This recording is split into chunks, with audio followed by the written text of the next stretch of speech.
Good evening and welcome to Athens City Council. It is Monday, January 22nd, 2024 at 7 p.m. Tonight we have a series of committee meetings, first of which is Committee of the Whole, and we will be receiving a presentation from the Commission on Disabilities. I'd like to invite Commission Chair Davey McNally to address the Committee of the Whole. Thanks for being here, Davey. Okay, thank you so much for having us, everyone. Like Sam said, I am Davey McNally. I'm the Chair of the Disabilities Commission. We also, you want to introduce yourselves real quick? Yeah, I'm Dr. Allie Hughes, and I'm Secretary of the Commission. Michelle Hahn. I am a member, not a doctor. I think we have our PowerPoint kind of pulled up down there, so we'll just kind of go through it. We have had a very busy and active year, like always, and of course, Dr. Micah McCrary as well also sits on as our City Council rep. So we have, I'll just kind of roll through really quick what our overall stuff is, and then we'll get into specifics. So we have 12 members, full commission members. We also have 3 different committees, the Accessibility and Advocacy and the Outreach and Communications committees are active and have other community members involved as well. These are all the people who have served over the past year on the commission. The exec team, Dr. Carolyn Lewis and Dr. Diane Bouvier weren't able to make it tonight, but they send their regards as well. Some of the things that we do, we make recommendations to the city. We have to meet with EPW, Engineering Public Works. We meet with Steve, the mayor, pretty often. And we work a lot with the code office and really just provide feedback and guidance to the city on disability-related issues. Your turn. Hello again. I'm Michelle Hahn. I'm a member of the commission. I use identity first language and she pronouns. The Athens City Commission on Disabilities was busy with many projects last year. These are the highlights from the commission as a whole, some of which will be mentioned in greater detail by my friends here. The commission is dedicated to advocating for accessibility and disability rights with events such as the Walk, Talk, and Roll, and providing consultations to the city, county, and local businesses to inform decision-making for improvements. We raise awareness in local publications and on local media outlets. Next slide.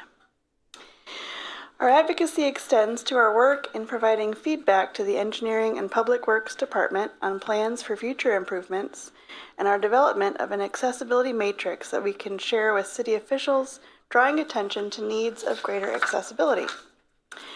Our commission membership changed to include 2 new members, one of which has been appointed to the council's Pedestrian Accessibility and Bicycle Task Force. And our year culminated in the 9th annual Athena Awards, celebrating the work done by members of our community for the benefit of all disabled people. Allie. So this year, it started my 2nd year as co-chair, thankfully with the mentorship of Diane for the Accessibility and Advocacy Committee. We, of course, conducted our Walk, Talk, and Roll of Uptown Athens, and each year we seek to highlight what I call the good, the bad, the ugly. We want to really say, hey, this is what's really working, here's what's not working, and here's what we would love, some progress with. And so we highlighted improvements and ongoing issues, as I said, and we actually had 80 attendees combined. And what I was really proud of this year is many of those, if not the majority, were disabled. So it was fantastic.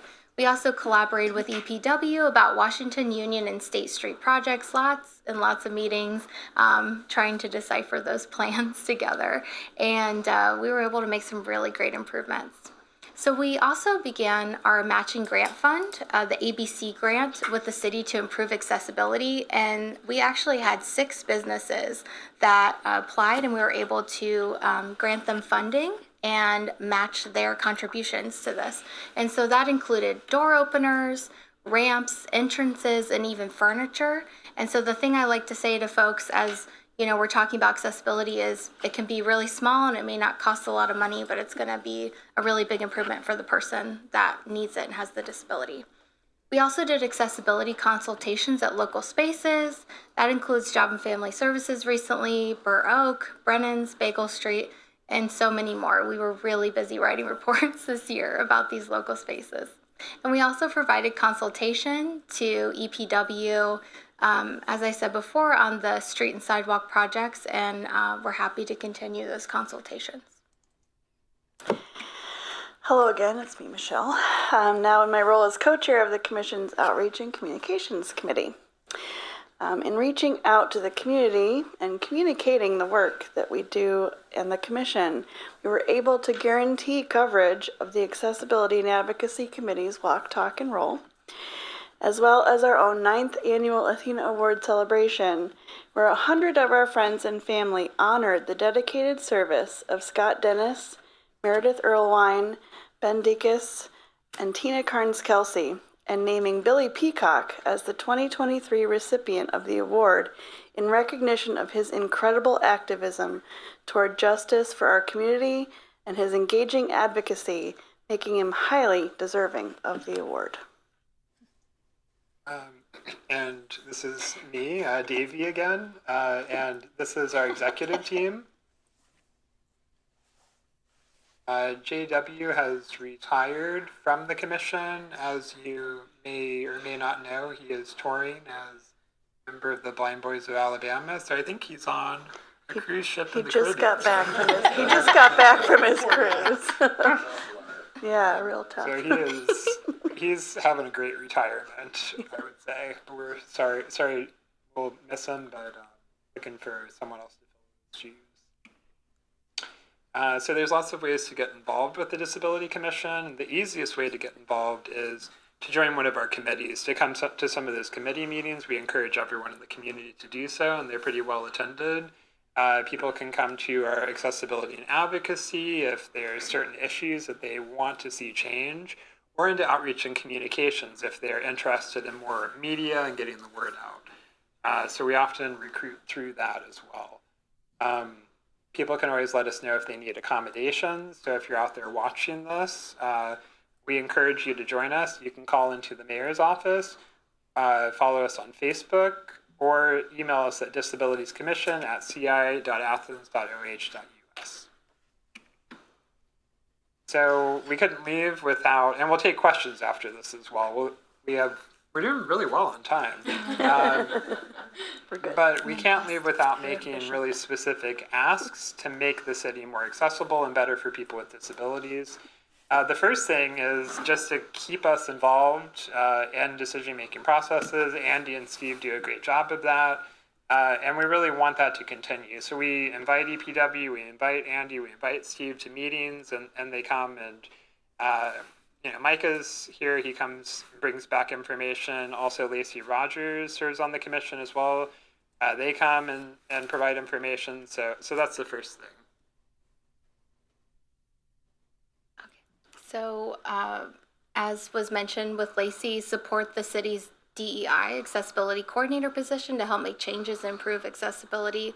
That's been going great so far with our collaboration. We're excited to continue that into the new year, but also complete an ADA transition plan and give updates to the Disability Commission and complete a 10-year plan to improve Athens sidewalks and accessibility with funding. Our goal really is to make sure that we're having smart goals that are actionable, and we can make sure that we're making those changes as we are all serving this community. And finally, do you want to do the last? Sure. Okay. We would like to collaborate as much as possible on making sure that the community is accessible and that accessibility concerns are followed up using our accessibility matrix, which we have shared and will share many times again. And then continue the matching grant program at its current level for this year. We're going to start a publicity campaign to really kind of highlight the ways that the businesses and spaces can be more accessible and the ways that they have been, using the grant program as an example, just to make it a big deal and make other businesses want to take part in it and benefit from what we can offer. Great. And again, we want to thank all of you for working with us. Thank Mayor Patterson and also Andy Stone for working with us. I think Andy and Anna Corpy, who's one of the members of the commission, really put together and worked on the grant program. And I think it's been a really huge success this past year and something we're really looking forward to continuing. So thank you, everyone. And now, exactly 10 minutes. Does anyone have, we have a few minutes for questions. Thank you so much for being here. I'll start with the questions. Can you tell the public when and where you meet, either the full commission or the committees? Sure. The full commission meets on the third Wednesday of every month. That's the third Wednesday at 5:30 p.m. at the community center. So that's the full commission. The Accessibility and Advocacy Committee, which is a great way for people to get involved, meets the second Friday of every month at noon here at the city building on the first floor conference room. And then the Communications and Outreach Committee meets on the second Monday at 5:30 at the first floor on Tuesday. Thank you, Michelle. I'm glad you're here. Is it the first Tuesday or the second Tuesday? Second. Okay, the second Tuesday of every month in the first floor conference center here at the city building. So yeah, those are some great ways to get involved. And I think we publicize those in local media, but you can also message us on Facebook, email us, get in touch with the mayor's office to find out information. Well, we appreciate your being here tonight and the work that you do. Questions from council, Member Swank. As council continues to work on accessibility in the city, if you were to rank, order, or list accessibility issues, what would be the top 2 or 3 current accessibility issues or challenges that the city faces? Sure, I could start off with, I think the sidewalks continue to be a huge issue. I think I gave an interview to one of the local newspapers on Friday, and they said, you know, we're asking that very same question. And I said, what do people think of when they think of Athens? They think of uptown. They think of like all the fun times they've had uptown. And what do people who, you know, have a mobility disability think of when they think of Athens? Uptown, but all the sidewalk potholes, how hard it is to get around. They think of inaccessibility when they think of Athens. So I think improving that is a major project. And in order to do that, I know these kinds of ideas have been talked about for a long time, but putting together a 10-year plan to address, you know, when can we get it done? When can we set aside funding to do that?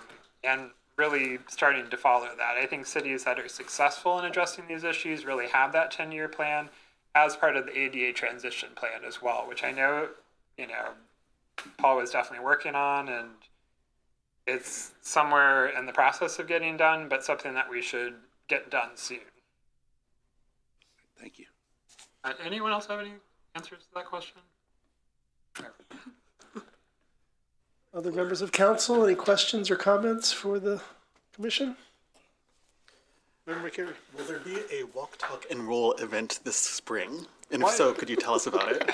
What a great question. I'll let Ali or Michelle handle that. Yeah, so April we 19th. so we are changing the date of the walk, talk, and roll this year because previously it's been really hot, and we've had different issues with the heat. So we've decided to go ahead and move it to when the students are still in school for the spring. So it will be April 19th this year, and we'll have press releases and different promotions coming out later this year.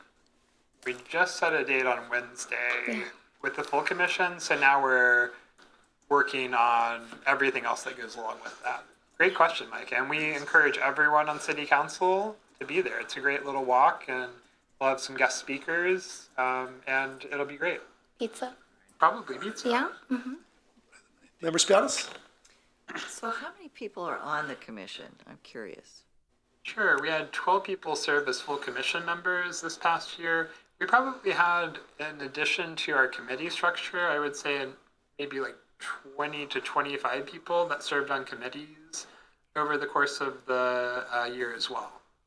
Well, I just want to say, add to that, that's a lot of work for you all to do. I'm impressed with how much you've accomplished. I was on the Pedestrian Accessibility Committee, and so I got to know some of the challenges that you're talking about, particularly with the sidewalks.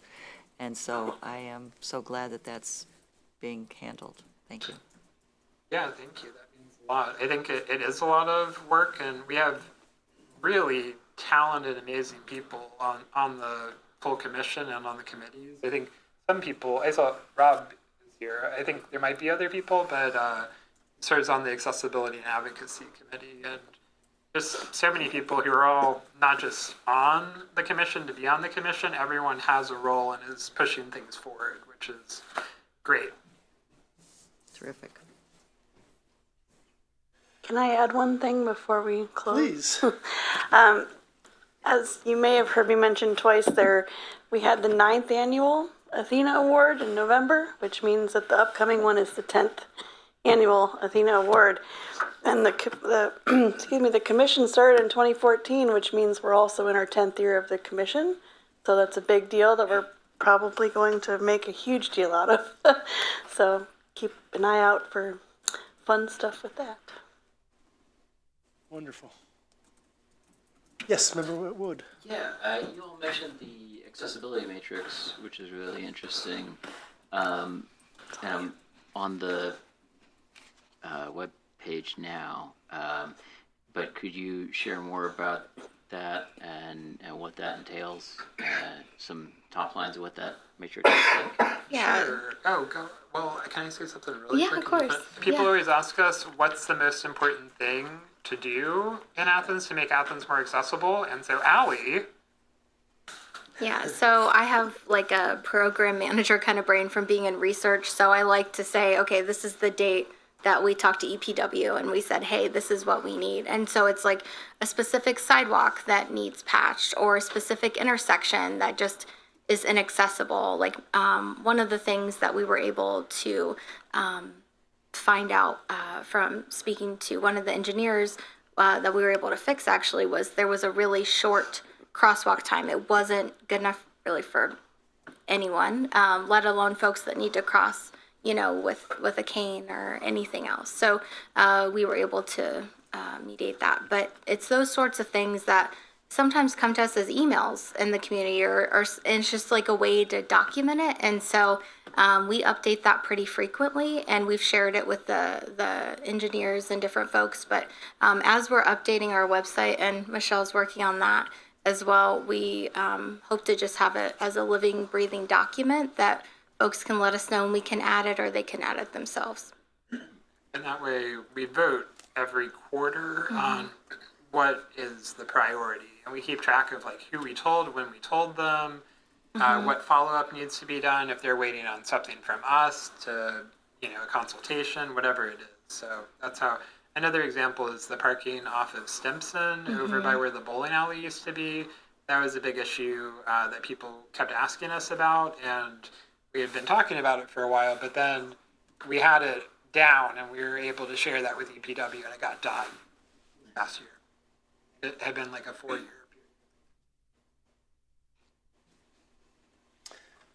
Anything else, Mayor? Just a couple of comments. Number one, thank you to all of you for the work that you do. I truly know how much time you put in, having served as the chair of the Disabilities Commission way back in the day. The other thing to recognize is that the city's match grant that we created for the Commission on Disabilities, good luck going online and trying to find any grants that are out there that are for ADA accessibility. You know, they're virtually non-existent, at least in the searches that I've done to go and look for funding. So I'm proud of the fact the city of Athens is able to allocate monies for helping businesses correct or modify their businesses to become more ADA accessible and friendly, quite honestly. The other thing, two big things coming up soon. February 12th, our new city planner, Megan Jennings, is coming on board, and so she will continue to marshal forward the ADA transition plan. But I also want to recognize that our staff has still been working on it even after the unfortunate loss of Paul Logue, our city planner. Andrew Chicky has been putting a lot of time into that transition plan, so it's not like it has sat dormant. It's just there's a lot of work that goes into that. So that'll likely over time transition over to the new city planner as that individual comes on board. The other notable thing that's happening on February 12th is the bid opening for the Uptown Improvements grant. So again, in the near future, you're going to see a lot of changes on Washington and State Street and in the Uptown area, period, which includes, one challenge that I recognize every day I come into work, which is the ramp that sits in front of the city building, which its angle, far exceeds 12 to 1. And so that'll be among the other things that are corrected with the challenges that exist in the Uptown area. So, and again, just to point out, I mean, those grants, and I'm not making an excuse, it's just the wheels of federal government work, run a lot slower than the wheels of Athens government. And so when we're applying for these grants, it always takes time, one, to find out whether we are awarded, and then two, to go through the bidding process. But we're getting there. And we'll continue to get there as we move forward in time. But I applaud you. I applaud the Commission on Disabilities for all the work that you do. Thank you. Thanks for being with us tonight. I appreciate it. Okay, we will now be moving on to the Planning and Development Committee. This committee is chaired by Councilmember Swank and joined by Councilmembers Thomas, Spielness, and Wood.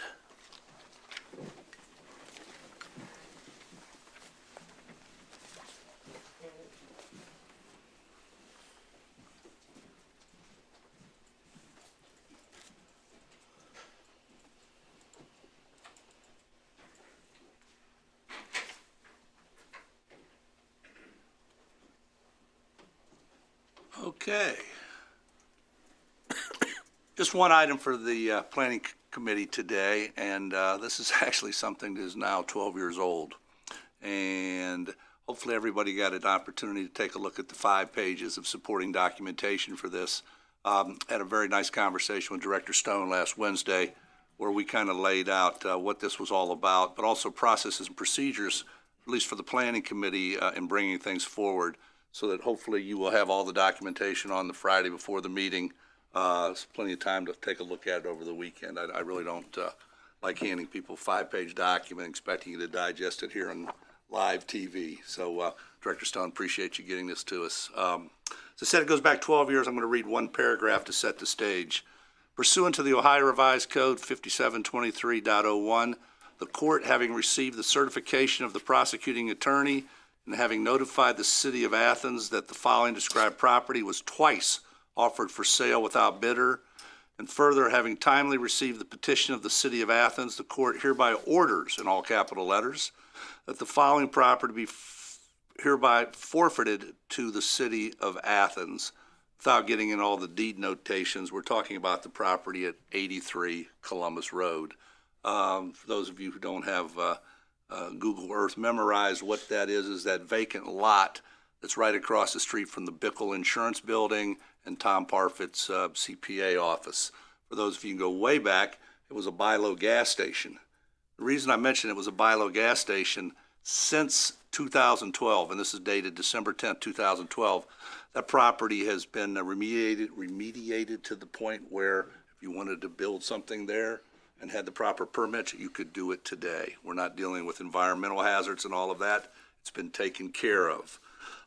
What we're proposing today is a discussion of this committee to transfer that property from the city to the CIC. And one simple whereas the CIC can offer economic development options that might not otherwise be possible should the property remain municipally owned, is the driving force behind doing this, much like we've done with the Armory.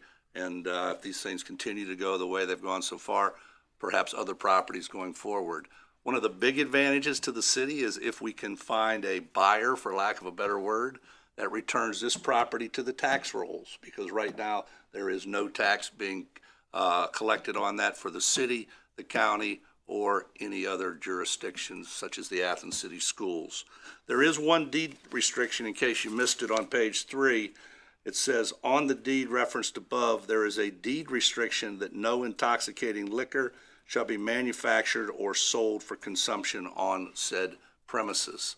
There are ways to address that should we determine that we might want to look into that, but for right now, there is a deed restriction on it. Ideally, we discussed this evening, work out any details, amend an ordinance which will be brought forth for first reading and roll this out so that it could be passed in early March, at which time the city can work with the Economic Development Office here in town, try to find a potential buyer for that property. So I open it up to the committee for comments, concerns, questions here, and then we'll refer to the administration. Anybody want to buy it? So I guess. Okay, so I looked at this and thought, I'm glad you explained that, because I looked at, wait a minute, this is really old, what's going on? So, and it sounds like a great idea. Can you explain a little what exactly the CIC is for those people who may not know? So that I don't botch it up, I'm going to hand this off to which either gentleman at the table is most versed in the technical terms of a CIC. Yeah, well, the Community Improvement Corporation, there used to be a Community Improvement Corporation. It was the Athens County Community Improvement Corp. It functions similarly, but has other authorizations or abilities with the CIC, but it functions almost like the EDC, the Economic Development Council, or a port authority. One of the levers that we found attractive in creating the new Athens City CIC, so the county one was dissolved back in 2016, when we were having deeper conversations about the Armory and the potential repurposing of the Armory, knowing that we were slowly pulling together a capital stack, it was mentioned to us that a CIC would be a better vehicle in which to access historic tax credits or other potential funding streams to create the capital stack. And so we went ahead and created the CIC. On the CIC board, we have myself, Director Stone is on it, former council president Chris Nisley served on it, the auditor Kathy Hecht, and then two residents of Athens, business leaders in Athens, who also serve on that. Mark Snyder is one, and Leslie Schaller at AceNet. So, and Mark Snyder with his investment company firm. And the just to kind of further flesh this out, and Councilmember Swanky did a great job kind of consolidating this. One of the things that is also attractive about a CIC, when we have had properties, again, 83 Columbus Road is a great example. Another example may be, once we are able to move our firefighters into the new fire station headquarters, it raises the question, what is the city going to do with the former fire station headquarters building? Knowing that it's in a zone that might be conducive to other things going on there. The issue with the way things are structured currently is for council to divest of a property and say, we want to get rid of this. It ends up having to go through the process of going out sealed bid, highest bidder, so on and so forth. And so therefore you really don't have any control in order to identify who may be, from an economic development standpoint, the best end user, whereas a CIC can. A CIC can operate to where we would work with Molly Fitzgerald. Molly also is a kind of a de facto member of the CIC, given her role to where, she would help advise and look for the best user of that property. And so we've also got, as council's well aware, soon to have open a freestanding emergency room hospital, and you look down Columbus Road in particular, and it's kind of becoming, you see a lot of the healthcare industry is down there. If it's not chiropractors and dentists, it's going to be this new freestanding hospital. So that too might be attractive to someone who wants to build on that site. As Councilmember Swank mentioned, we went through the remediation process of 83 Columbus Road some time ago. I think I was on city council when we did that. And we've always looked for proper things to use that space for as a government. none of them at the end of the day are going to potentially generate new jobs and potentially bring in, go back onto the tax rolls again as to using the CIC in which to look for a better end user for that. The mayor used the word attractive, and this is not in the ordinance, but I think this is another example and another opportunity if we get something in there to continue to improve the look and feel of that entry into the city. For those who have businesses down there, will tell you they have already noticed an increase of traffic, people entering the city from that direction. And once that hospital opens up, you can be guaranteed there's going to be even more traffic. So it's a chance to clean up what is basically a kind of a blighted little empty lot there. Anybody else from the committee? Yes. Well, I'm just curious, how did the property get remediated? In other words, who paid for that? I can speak to that, Member Spilness. We paid for it. The royal we, right? Mainly the water customers of the city of Athens. We used water funds to pay for it because of when the city got the property for free, but then we used water funds to pay for the remediation because it's in the wellhead protection area, and it's a former gas station, and so we thought that was an appropriate use of funds to clean up a threat to the aquifer, ultimately. And so that's what remediated, removed the tanks and the soil, the contaminated soil underneath. The building was torn down or remediated and torn down by the land bank through one of the state grants for provided. So there was some like lead and asbestos in there that they remediated before they took away and demolished the building. So those were the two ways. There was a state grant with the land bank, tore down the building, and then the water fund paid for removal of the tanks and contaminated soil. And it took, what, 12 years? Did I get that right, to make that happen?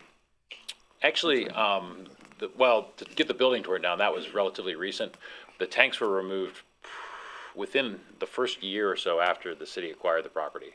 Okay. We acquired it when the county came to us when there were no buyers for it, and kind of told us that the way such things happen when that happens, when something seized for taxes and then try to be sold at sheriff's sale and nobody buys it, is it'll go to the state of Ohio, and but the local municipality has the first right of refusal to take it if they want it. And so we thought if it went to the state of Ohio, we'd never see anything get done with it because there's little orphan parcels all around the state that are in that status. And so we thought it more appropriate that the city get it and do something with it. And so we got it.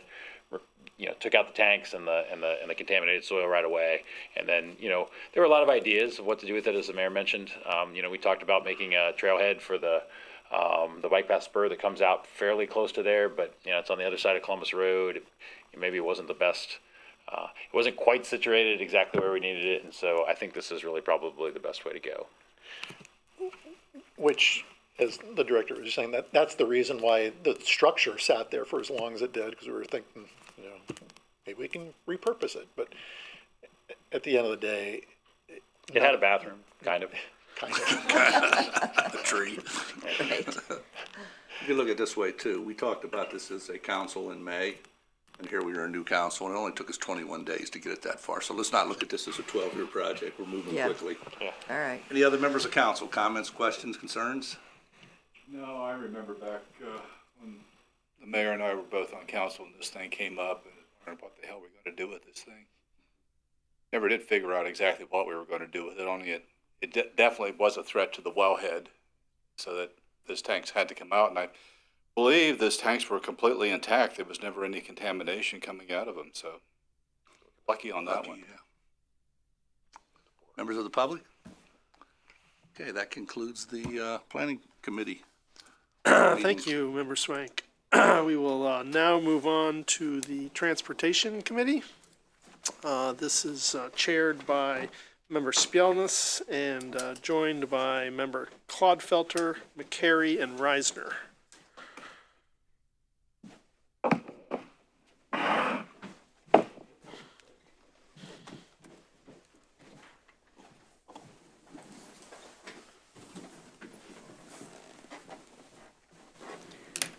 Okay, everybody's seated.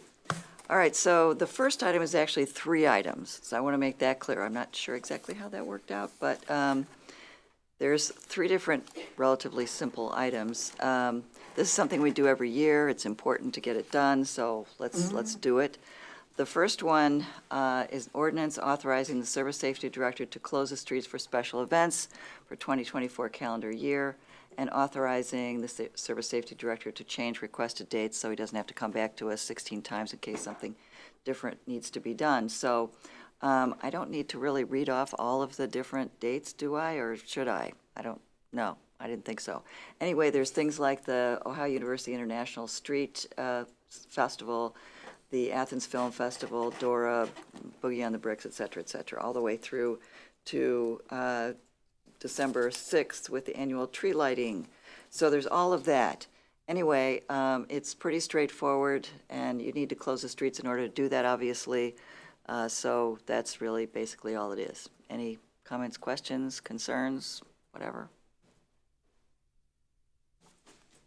You want to add to that, Just, Mayor? if I may, Mr. President? Yeah, sure. Yeah, go ahead.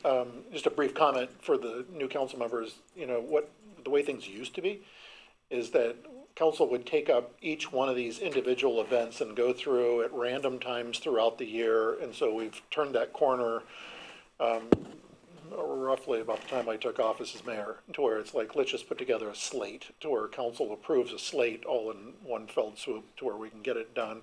Now, we still will on occasion get maybe some new event that all of a sudden comes to us and says, hey, we'd really like to close down the street on X date.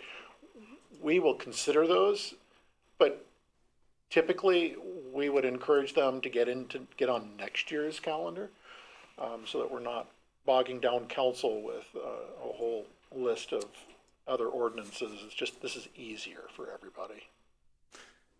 And Mayor, please correct me if I'm wrong, but I believe Deputy Service Safety Director Cheeky works pretty hard on this. And if you can imagine, you know, all of these organizations need to be contacted, and it needs to be arranged and scheduled and agreed upon. And and I think he does a great job for it. He puts in an awful lot of people hours into pulling this together.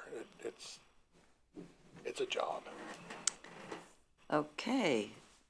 These are events as opposed to parade closings where someone would get a different permit. Correct. Okay. Thank you for that question. How about the public? Anybody have any questions at all? Okay, great. All right, well, that's pretty simple. Let's move on to the next one. And that is, be it ordained by the City Council of the City of Athens, the Mayor and Service Safety Director shall implement the following: close designated streets to vehicular traffic in the City of Athens no earlier than 6 a.m. and no later than midnight for said events, and maintain cross-traffic wherever practicable, and ban parking on designated streets beginning no earlier than 3 a.m. and no later than 1 a.m. the following day to accommodate said events. So it's really just a, you know, if you do one, you have to do the other, but our clerk of council assured me that they had to be separate ordinances, so there you go. Any questions about that? Council, committee members, council members, public? Okay, got it. All right, so the third one, again, related to a certain extent, is an ordinance suspending the enforcement of Athens City Code, Chapter 1104, vending, peddling, and soliciting to allow vending in a designated area during the following events. And so it has the list of events. And the enforcement of Athens City Code, Chapter 1104, vending, peddling, is hereby suspended on the designated dates for the listed events. Prospective vendors shall register their name, address, and items to be vended with the Code Enforcement Office on or before 2 business days prior to the listed events by 2 p.m., etc. Fee of $25 per vendor, and food license permit needs to be to the county health department. So a list of things that they have to do to make sure that they can vend.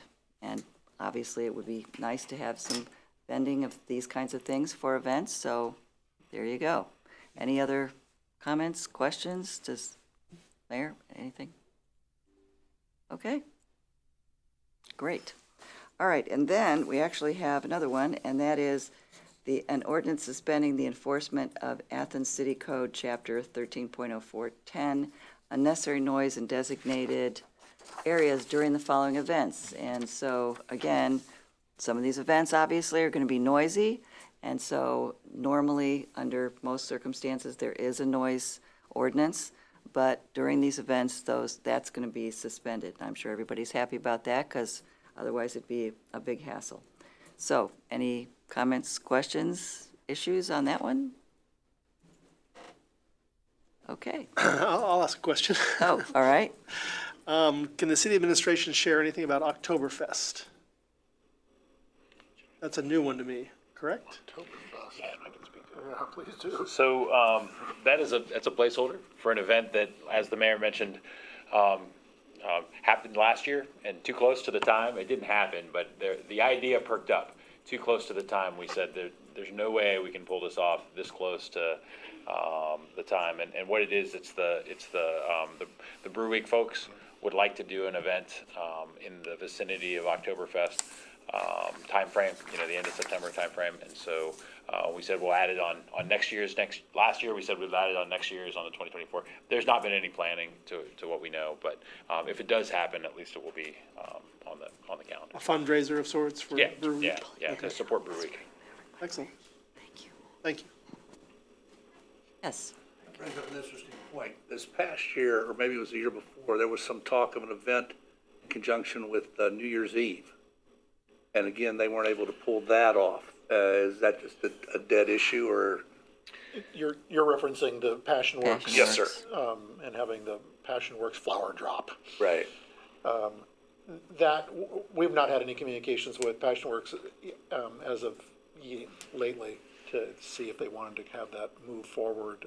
So I know they had some issues last year, and some of it was the short runway in which they were trying to pull this off. So. Okay. Good question. And anybody from the audience, the public? All right. Well, okay, that was pretty easy. So now, officially, item 2, an ordinance suspending Athens City Code Section 7.0503, continuous parking in the same location. So this is something we've done the last few years. And what that means is that, as we know, the university is closed down over the holidays in December. And so in recognition of that, we don't want to give out parking tickets to those folks who aren't here and have no choice but to park on the streets. So this is helping them out a bit. So Athens City Code, continuous parking in the same location is hereby suspended from December 15th through midnight on Sunday, January 12th, and that shall be in force with the approval of the mayor. And in addition to that, it says an ordinance authorizing the Service Safety Director to suspend temporarily the fee for parking at metered spaces in the municipal parking garage. Again, we want to encourage people to come down to Uptown and do some shopping and have some fun without worrying about parking on those busy days during the holiday shopping rush. So the city service director is authorized to suspend the fee for parking in the municipal parking garage, excluding 2-hour metered spaces on one upper as follows: December 6th, 7th, 12th, during certain days. So that will give, again, an encouragement for people to shop. Any questions, comments, suggestions? Anybody, not on the committee, but on council? Audience? Okay. I guess I have one, sorry. Okay. One thing that I have suggested at several meetings in the past, though not at city council, is to get a free parking spot in front of the Board of Elections during early voting, so that people from the county or people who live, far enough away that they have to drive and are worried about finding parking could just come in, put their car there, go vote, and then leave. Have a short duration for how long it's free, like maybe 20 minutes. And just maybe that would encourage more people in the county to vote early. Administration, you want to comment on that? So I have worked with the county commissioners, and most notably Commissioner Atkins about the ballot drop box that's there, and working to try and figure out a little more space in which cars can pull up and drop off their ballots in there. But, you know, you look around, again, that part of that particular block, and then you come down between Washington and State Street, you know, there's typically parking spaces that are available that people can use, you know, to drop in and vote. They can park in the parking garage. You know, rather than to create, you know, start going down the path and creating spot-free parking spaces.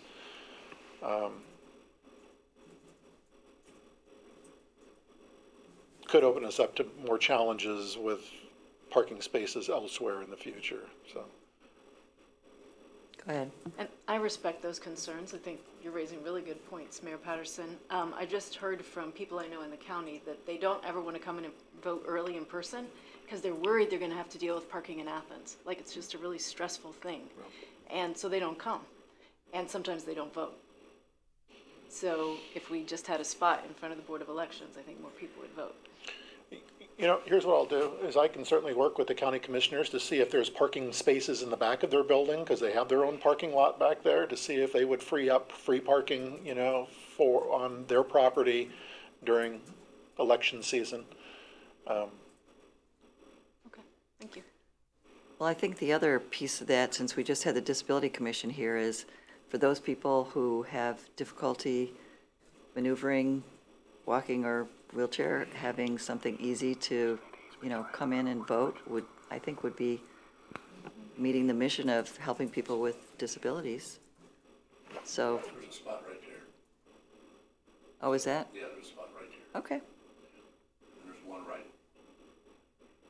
there. Yeah, or two within 50 yards. Okay. If that works. Correct me if I'm wrong, because I love voting on election day and going to my spot and seeing my people, so I don't know how it works exactly. But an absentee ballot, you can get at home and fill out and either put in the box or mail in, right? Yes, you So can. if you really want to vote, that's one way you can do it without having to park anywhere. Is that correct? And in November and back in August, many, many people did. Yes, thank you. Save gas in the process. Yes. This coming year, Christmas is on a Wednesday. And looking at this calendar here, it's, free parking on Saturday the 21st. Obviously, the parking on Sunday the 22nd is already free. Many businesses close early on the day before Christmas. So if we're talking about shopping, the last full shopping day is Monday the 23rd. What would be your thoughts of adding Monday the 23rd all day also?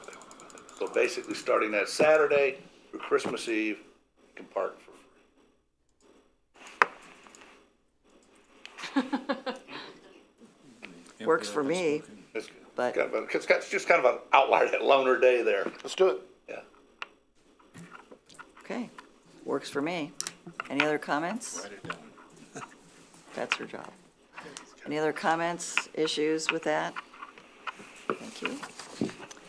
All right, and the last one is a little bit more complicated, and but here we go.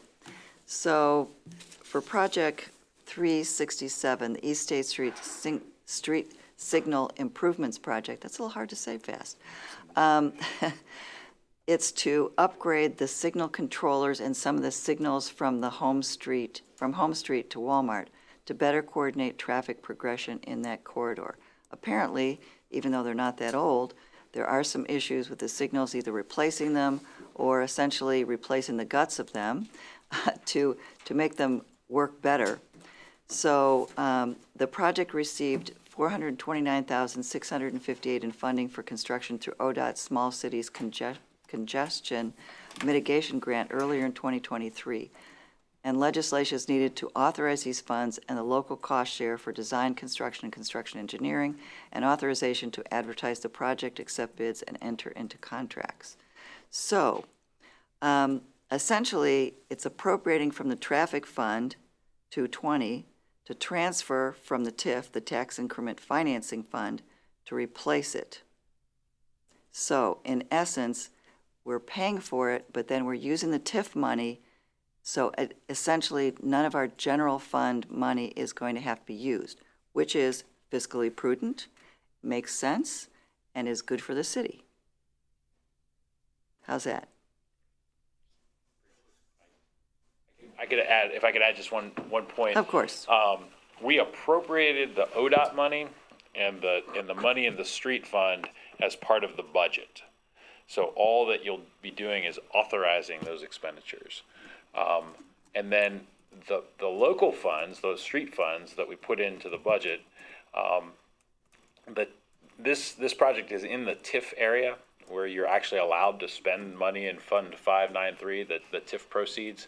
And so we will reimburse the street fund. And so that's the only appropriation that you'll do, is to appropriate and then approve an interfund transfer to backfill the street fund for that money from the street fund that was put in the budget to do this. So just a point of clarification on the TIF particularly. So is that clear to everybody? Basically? Okay, great. Any comments, questions? Yes. I certainly appreciate you saying that they're not that old. I was 42 years old when those boxes went in. I was. And we're talking electronics that, these days are dating rapidly. The systems inside them, 20 years old for any electronics of that type, that's old. They've become quite the challenge for our electricians in making sure that everything's working properly. And the other thing that's great about this is that it's going to, as in the name of the application itself, it's congestion mitigation. And with that comes, hopefully, reduced idling because the stacking will be very different on East State Street in comparison to how it looks now, hopefully. I mean, 30,000 vehicles a day, you can only do so much, but That's true. the progression will be better. Yeah.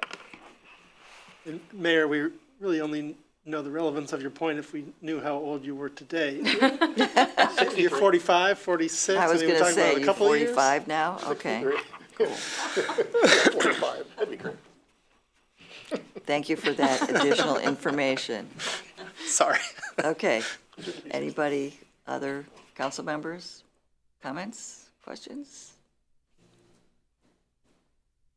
Anybody in the audience have any questions about that? Great. All right. Well, that's it for me. Thank you, Member Spianis. We will now move on to the Finance and Personnel Committee. And this is chaired by Councilmember Reisner, who is joined by Member Wood, Member Clodfelter, and Member McCary.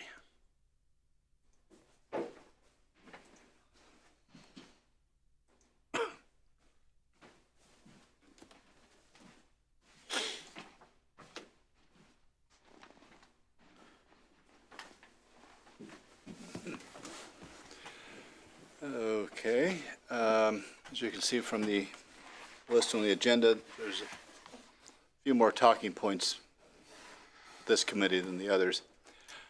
First, we have appropriations. We have $20,432.70 to ARPA Fund 286 capital improvements and closing out the fund. The administration like to speak to that, please?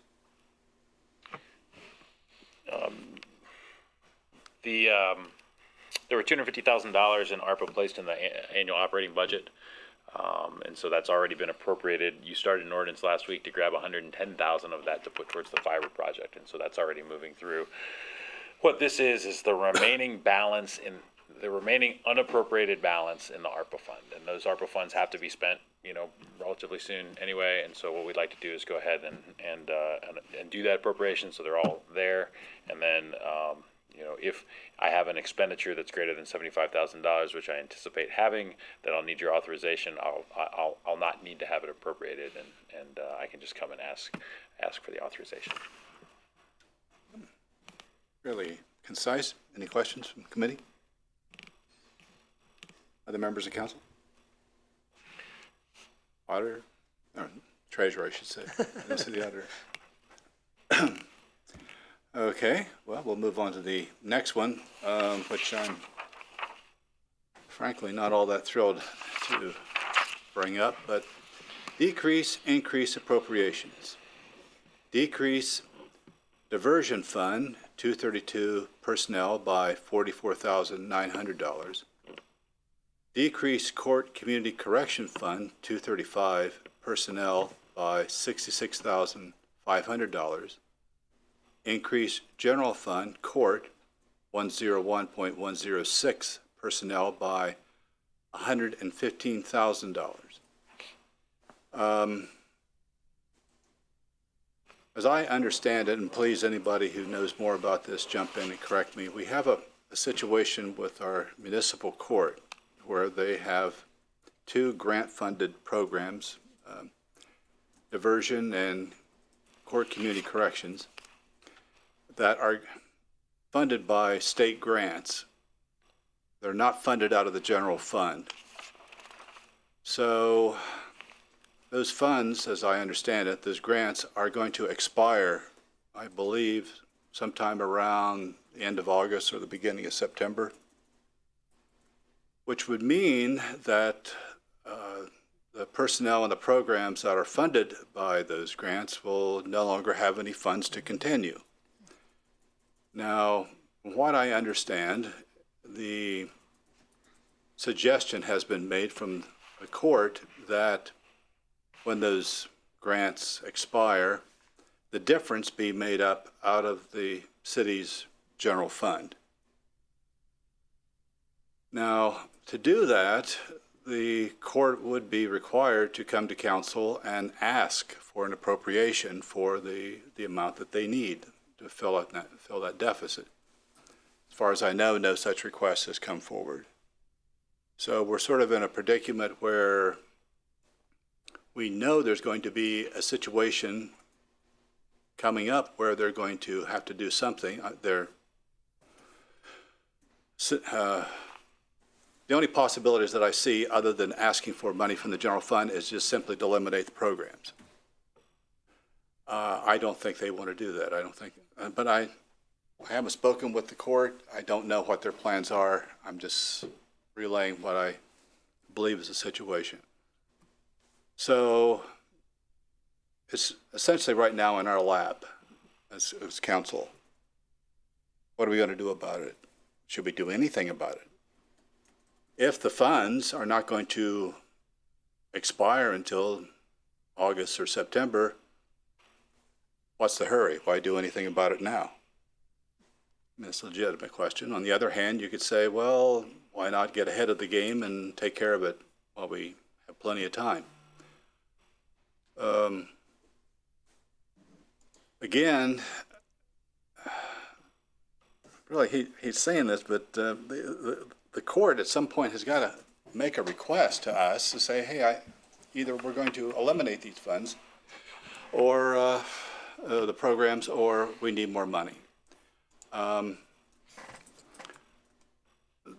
understand that this was placed on the agenda by the auditor's office, and unfortunately the auditor or any representative from the auditor's office is not here to explain exactly why we would want to decrease the diversion fund or the court community fund. It seemed logical that if we passed an ordinance that decreased them, those funds would disappear now. But that money still exists. It's still there in a fund. Do we return it to the state of Ohio, or do we just keep it in our pocket? Safety Director, you have? Sure, I can speak to it a little bit more fully to that specific thing. So, you know, my understanding is these two grant programs run out in August. What were placed in the personnel lines for the annual budget was as if they were going to come for the entire year. And so what has happened, and why the auditor came and asked this for you now is, you know, they basically project the resources for the year, and then we can appropriate based upon the resources that are projected from the year. Well, they've determined now that much money is not going to come in, and so they're asking to decrease the appropriations because they're, You're not supposed to appropriate money that the auditor's office hasn't certified as going to come in. So that's why for the decrease.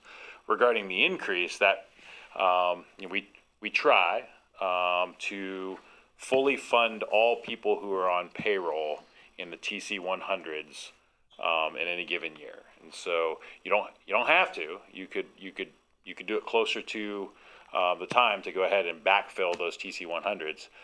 But it's kind of one of those practices that historically we've tried to do so that you don't run into a situation where you run up against somebody and go, hey, there's not enough money appropriated for you, so you got to take a hike.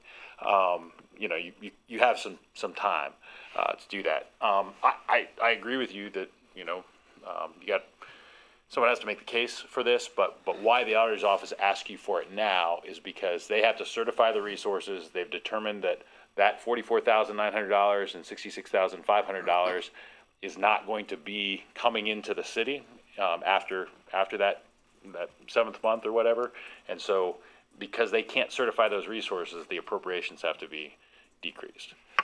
That's why they made the request. I'm glad you cleared that up. Member McCary. Thank you. It sounds like, although this is something that we want to be timely about, that it may not be urgently sensitive, I would like more information about the grant funding process and its annual, if it's an annual grant, information about when those deadlines are and what stopped us from being able to pursue those, or if there is any opportunity to maintain these programs through consistent grant applications. Well, I think that's a reasonable request. Yeah. Go ahead. Point of Member Wood. clarity, yeah. Are we saying this would effectively end both of these positions? Or is the increase to sort of make available to the court that option to continue them? Am I?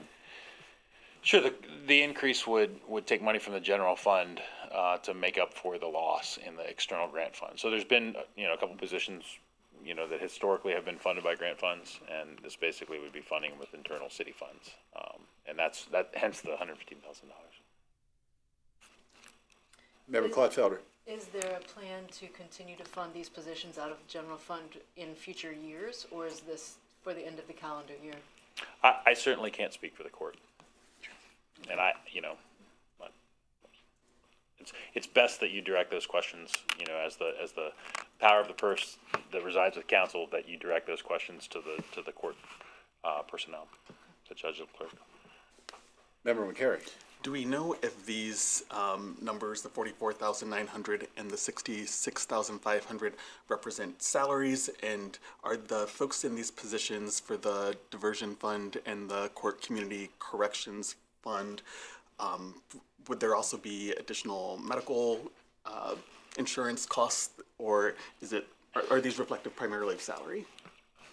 It's all the TC 100 costs. So that represents, all the TC 100 costs are personnel costs. So healthcare, salary, workers' comp premiums, anything related to the cost of having a person on payroll is what these go to. So I can't say how much of it is salary versus how much of it is healthcare. Okay.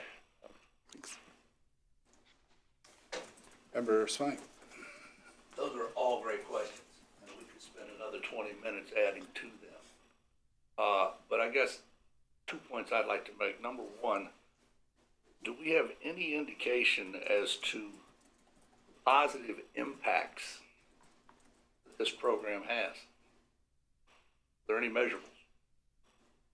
And the second point is going back to Director Stone. I think it was Director Stone or maybe it was the mayor. I think we could do bullet point 1 and 2 right away so that the auditor could certify what she needs to certify, and we could leave bullet point 3 later on until we get the court to come in and address. We're going to, over the next 3 months, we're going to have various organizations, and the previous 3 months we've had organizations come and ask for money. The Tourism Bureau is one. The Baileys is another. I'm sure there's others on top. The little library fund. And those people extended us a courtesy of coming and explaining the need and telling us what those programs have done.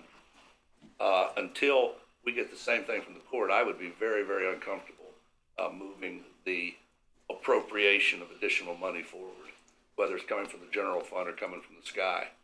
And I guess the final question I'd ask is, how long has this funding source been in existence? 3 years, 6 years, 9 years? But maybe more importantly, why is it coming to an end? There had to be some reasons for that. It may very well be that these programs haven't yielded the results that the money that's being spent on them is supposed to yield. Right. Well, I think one thing about grants or the philosophy behind a lot of grant programs is the grants are a seed money to get something started. And once it gets going and the ball is rolling and another funding source comes up, because the court is supposed to be self-funded, that there will be new funds coming into the court and they'll take over and the grant can discontinue. The state doesn't have to send any money anymore because, let's face it, they don't want to send us any money anyway, no matter how good it would be. So I personally think that's probably the situation that they're in right now, that the grants are there, they're for a limited time. That's time to stand on your own 2 feet. Well, the way the court stands on its own 2 feet is it comes to the council and it says, I need money from the general fund. And under the Ohio Revised Code, we're obliged to fund them. We have to fund the court. Now, I think the auditor has made a point, well, you don't have to fund the court excessively. I mean, if they said, well, I need a new super deluxe courthouse built exclusively for me and so on, you don't have to do that, okay? But if it's considered reasonable, which this may or may not be, but I tend to think it probably is, then we're obliged to fund it. So, but the thing that I think that it's a matter of principle is the other departments of the city present a budget and they come to council and they said, this is what we need. We're not getting a lot of cooperation here from the court. I mean, I don't even see a court representative here. And they knew this was on the agenda. So they could explain their case and say, well, this is why we need it. But anyway, off my soapbox. Member Solvay? Yeah, I think this has been a really good discussion of this. Having been in my research days, really work on things like diversion courts and reentry programs and whatnot, I'm a big fan. Now, that being said, I think it's legitimate to say, show us, the proof and demonstrate how it's been functioning and whatever, and show that you need this and why. I mean, did they not get the grant this time because something went wrong? Or, I mean, we don't have enough information is the bottom line. And I feel like I have no idea what to do with this because we just don't know enough. So I think we need to get a lot more information. We have a potato here. I'll pass it over to you. Thank you, Member Reisner. I'll just add that I believe the Ohio Revised Code stipulates that if a court is running in the black, then council is required to fund to provide them the funds to do all of the programs they do. Yeah. But if they are not running in the black, then that question comes up about how much do you do, what do you do? Mm-hmm. But we can also have Law Director Elias speak to that. Member Kleinfelder? Would it, I guess this question is to the President of Council, would it make sense to table this or until we get more information? Well, we are in committee tonight having a discussion. I don't believe we need to table the discussion. No action. It would be at a general meeting where we had an item to table. Okay. So it'll be up to Member Reisner whether he wants to bring this forward during general meeting. And, the next step, I believe, would be to invite the court to attend to answer questions, I believe. Mr. Mayor? I agree with what the president just said. Oh, okay. In my opinion, look, I come at the request of council to this meeting by statute, and you can certainly ask that the judicial branch come before this body and answer some of the questions that I think are valid questions coming from council. Then I'll ask a question to the clerk of council, how to best to invite a representative from the municipal court. Nicely. I'm happy to contact the judge and invite him to next Monday's meeting. I'm sorry, I missed that. I'm happy to contact the judge and invite him to next Monday's meeting. I'm glad you volunteered. No problem. Well, one clarification, would you do that at the next committee meeting? So that we can have discussion? What does council think? I mean, I think that makes the most sense. I mean, there's no point in bringing up a draft ordinance for Monday night just to have a first reading when it'll probably be amended. So, right, well, you had mentioned the possibility of the first two items for the auditor and then holding on the third one, but right, but I I'll think we let should, you. I think we just need to hold everything off until we get answers from the court. Okay. Abraham Lincoln's birthday, for 12th. Oh, wow. Okay. Mr. Mayor. Just remember that there is no council meeting next Monday night, so there's actually 2 weeks in which to figure this out. You guys have a 2-week runway in which to decide. Oh, that's right. Gee. Well, if we beat this thing to death, let's move on to the next item. Interfund transfers. $75,000 from General Fund 101 to Cemetery Fund 210. This debt issue keeps coming up every year, you know? And I Make that joke. can't we every just year. bury it? It's always being resurrected. I don't know. $5,000 from Parking Garage Fund 730 to General Fund 101. That's paying back a debt, I believe. Is that correct? Correct. In the height of the pandemic, the general fund gave a loan to the parking garage. Typically, you can't take money out of the parking garage fund because it's a proprietary fund and put into the general fund, but because the general fund loaned money to the parking garage during the bottom of the pandemic era, and so the parking garage has been gradually paying back the general fund. Okay. $161,000 from Parking Garage Fund 730 to Parking Garage Debt Fund 733. That's to pay on the debt for the repairs and so on. Correct. So we could just give the general fund $5,000 at a time because, like, Right. you guys are really nice. The bank is not. So the bank requires a much larger payment. Yeah. Couldn't we just borrow it from the treasurer over there? Any questions on this? Because we have to pay our debts. That's Member Swine. On the $161,000 parking garage fund, is that our regular scheduled payment, making extra? And second part of that question is, after we make this payment, approximately, I don't expect a dollar or two or a penny answer, how much more do we still owe? I can double check on how much more we owe on the parking garage debt, but I believe that approximately 161,000. Sometimes we find that we have, more money and it's advantageous to pay more. But to your question about how much more debt we hold on the parking garage, I can find that out for you. Member Solvay. Yeah, as long as we're on that topic, how is the parking garage improvements project coming? I mean, we thought there was going to be some stuff happening, and my conversation with Deputy Director Chicky, I got the impression that things were a little slower than we anticipated, so I'm curious. Sure, thanks for the question. The design firm for that lost some personnel, hired away by other firms, the people that were working on it, so they're delayed, and we haven't pushed them on it particularly hard, but I will lean on them to get it going, so we can get that done. We the money that the council appropriated last year, we encumbered it at the end of the year, so it's, still there. The authorization is still good, to proceed under that project. We just got to get it done. Any further questions on this item? Last but not least, $396,000 from Water Fund 742, Water Treatment Plant Improvement Debt Fund 744, again servicing debt. Mr. Mayor? Oh, I thought you had a witticism to throw in there. No? Any questions from council?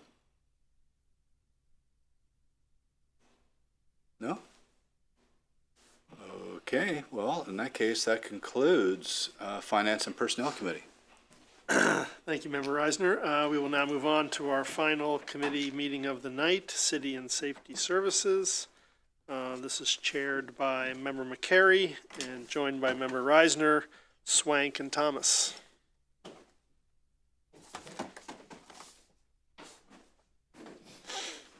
Thank you, President Crowell. We have one agenda item for our City and Safety Services Committee this evening.